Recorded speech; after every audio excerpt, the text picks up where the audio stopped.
朋友你好，我是雪莉，欢迎收看《我是大观园》。有人戏称推背图是中国历史的大纲，从唐朝到现在1000多年的历史都被浓缩在这本书里。一开始很多人并不相信，但是随着王朝更迭、皇权变更，人们惊讶地发现推背图简直就是神准预言，而且对事件细节的描述精准到令人惊悚的地步。今天我们就来介绍推背图中预言了哪些女子曾经影响了时代的风云。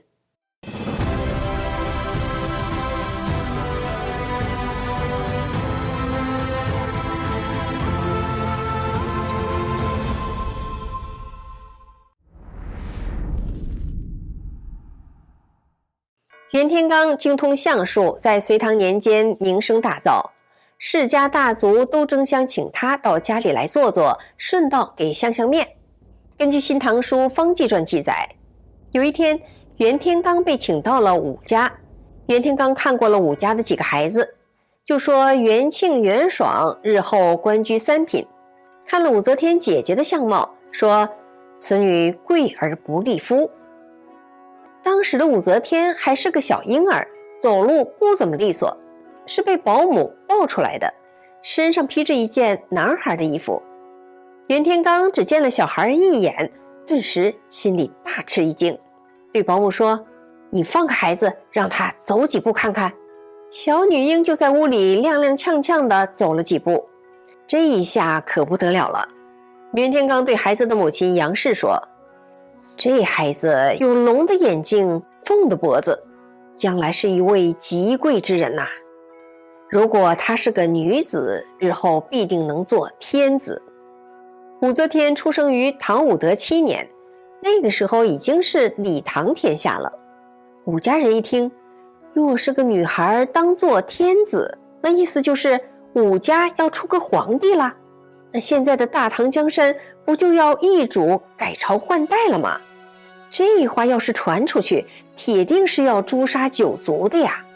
紧张不安的武家人赶紧送走了相氏，甚至还想去追杀，就怕袁天罡泄露风声，给武家招来灭门之祸。但袁天罡早就溜了。武则天14岁入宫，不久之后，大唐皇宫开始流传一个神秘的预言，说将来会出一个女皇帝，姓武。预言越传越广，最后传到了唐太宗的耳朵里。这大唐开国还没几年怎么就要改朝换代了？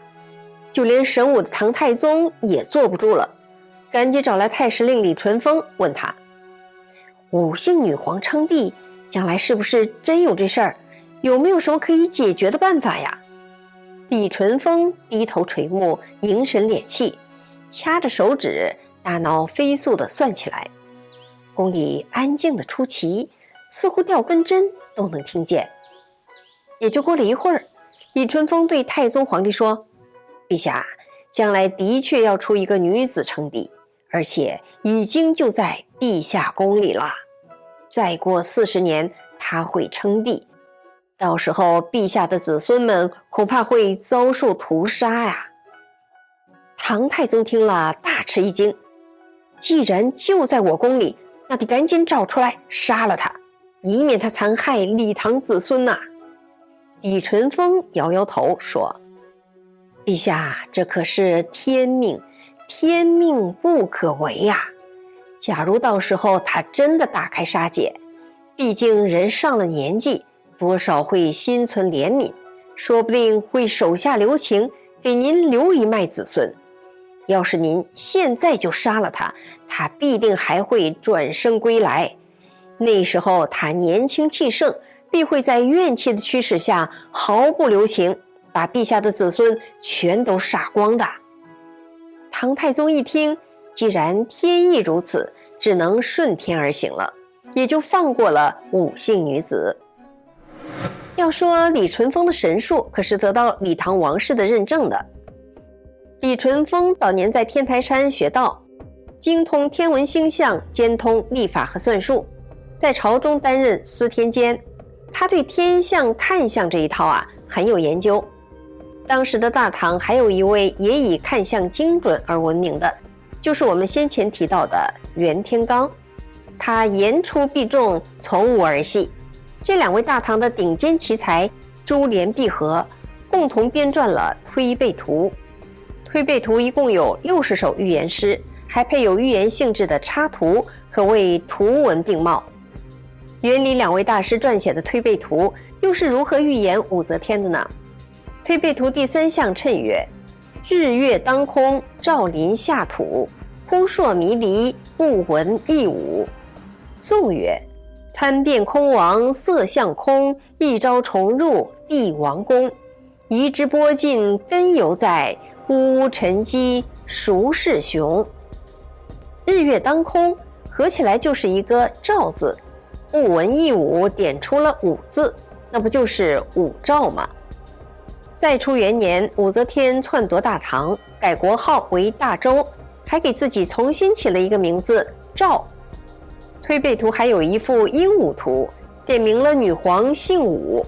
宋文中讲到：乌沉积孰是雄，预言称雄的人竟是一个聘姬司晨的女子啊。再看这一句：参变空王色相空，一朝重入帝王宫。对应的大事件是太宗驾崩之后，按大唐后宫之例，武才人武则天得剃发出家，后来他又被唐高宗李治接回了宫里。这一句移之波尽根犹在，应验了李淳风先前的分析。武则天重用酷吏，对李唐子孙大开杀戒，后来稍有收敛，给李唐宗室留了一些血脉。神龙政变之后，80多岁的武则天已经年老体衰，无力再统辖大权，在群臣的迫使下禅让帝位，将皇权还给了大唐子孙。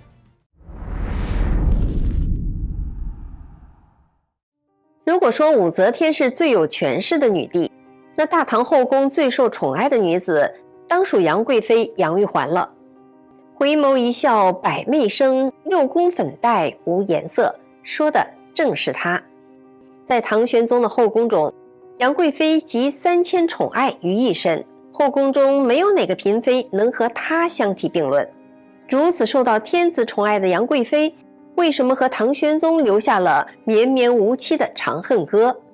推背图又是如何预言她的呢？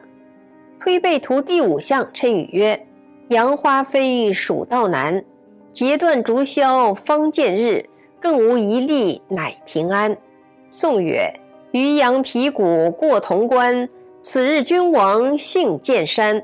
木易若逢山下鬼，定于此处葬金环。杨花飞蜀道难，以简练的几个字就道出了杨贵妃的姓氏，还点明了出逃的路线。截断竹箫方见日，说的是一个人，就是唐肃宗。箫字截断上面的竹字头，就是一个肃字。唐玄宗避难西蜀，唐肃宗李亨整治大军，在郭子仪和李光弼的协助下平定了安史之乱。在这一句更无一粒乃平安，包含了2个人物的姓氏。无一粒是一个史字，指史思明；乃平安预言的是安禄山。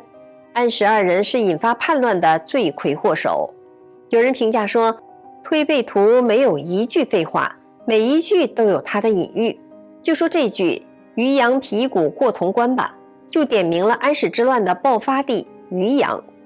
而宋文的最后一句说：木易若逢山下鬼，定于此处葬金环。木易合起来就是一个阳字，山下鬼说的是马尾坡的尾字，定于此处葬金环是说杨玉环会死在这里。大唐天子爱妃叛乱的地点、逃难的方向、人物的命运、事件的结局，都被这2位高人一眼望穿。用几个简单的汉字就能点明这场大事的来龙去脉，光靠一双眼睛、能掐会算的几个手指，就能把未来的局势给你算出来。这人脑简直太神奇了，比那精密的电脑还要更加精密准确呢。袁李2位高人扳着几个手指，就把大唐的那些大事儿给你算出来，而且精确到具体的人，用简单的图说给你勾勒出相关人物的姓氏。事后仔细一看，还真是描述的惟妙惟肖。两位高人预言武则天也好，杨贵妃也罢，毕竟都是大唐那一朝。如果时间再往后推个千百年，元李二人还能再算出来吗？好，我们接着往下瞧。相传元李两位高人合作的《推背图》第一版发布于贞观17年，袁天罡忙完这件事儿，没多久就匆匆离世了。李淳风于670年也去世了。也就是说，发生在他身后的那些大小事儿，都是靠着手指和大脑给掐算出来的。那到底准不准呢？我们来看看大清最有权势的女子慈禧，元李这两个顶级的高人又是怎么预言的呢？慈禧出生在道光15年，距离元李两人的生活年代已经过去了上千年。普通人啊，别说看1000年以后的事儿，就是100年来的身后事儿，再怎么折腾，撞倒了南墙也撞不出个所以然来。但推背图就像中国历史的大纲大岭，历代出现的大事儿都能给你勾勒出一个精致的轮廓。不信，咱就看看元李二人预言的慈禧。推背图第36项谶语曰：纤纤女子赤手御敌，不分福祸，灯光蔽日。颂曰：双拳旋转乾坤，海内无端不敬，母子不分先后，希望长安入晋。从诗文的叙述看，这无疑说的是发生在1900年的庚子之乱，也叫义和拳乱。1898年至1900年，山东、河北等地接连发生重大灾害，导致民不聊生，怨声载道。义和团将中国发生的灾害迁怒于基督教，趁机掀起反教起义。戊戌变法失败之后，光绪被囚禁，慈禧下诏收载漪的儿子为义子，称他为大阿哥。载漪急着让自己的儿子继位，于是利用了义和团，最终局面失控，引发暴乱。义和团对基督教教堂肆意打砸抢，杀害基督教徒，这一下激怒了各国大使，愤怒的各国大使们便联手抗议大清朝廷。当时义和团喊出了一个很迷惑人的口号，叫扶清灭洋。慈禧太后本来对洋人是又怕又恨，也不知道她是哪儿来的底气，还是听信了谁的谗言。这个手中握着大权的慈禧啊，决定赤手一搏，利用义和团跟11个国家开战。他没想到的是，这一战差点就断送了中华命脉。推背图36项的诗文第一句纤纤女子赤手御敌，说的是慈禧的这个决定差点就葬送了大清江山。不分祸福对应的是慈禧错把义和团当成了福星，她期望的一切没有达成，反而给自己给大清招致了重创。当时义和团的分支还有女性组织，比如红灯照、青灯照，那么灯光蔽日也是指义和团了。人间的灯光要想遮住太阳的光芒，那也太自不量力了，以此隐喻义和团失败的结局。所以慈禧宣布和11国开战之后，8国联军即刻集结，攻进了北京。慈禧看大事不妙，再不跑就没命了，赶紧撇下了紫禁城，带着年轻的光绪逃到了长安。这就是诗文说的母子不分先后，希望长安入晋。长安就是今天的西安。慈禧赤手御敌，不分福祸，导致了惨烈的庚子之难，战后还得割地赔款。在改朝换代的板荡中，元李两位高人的推背图提纲挈领，大开大合，把引领风云的几个女子绕进了历史的云图中。在历史风云中，武则天、杨贵妃、慈禧拥有的宠爱权势无人可及，但最终都没有能力跳出天命的安排。如果地上发生的每一件大事，它的背后都是早就安排好的，那么神安排的用意又是什么呢？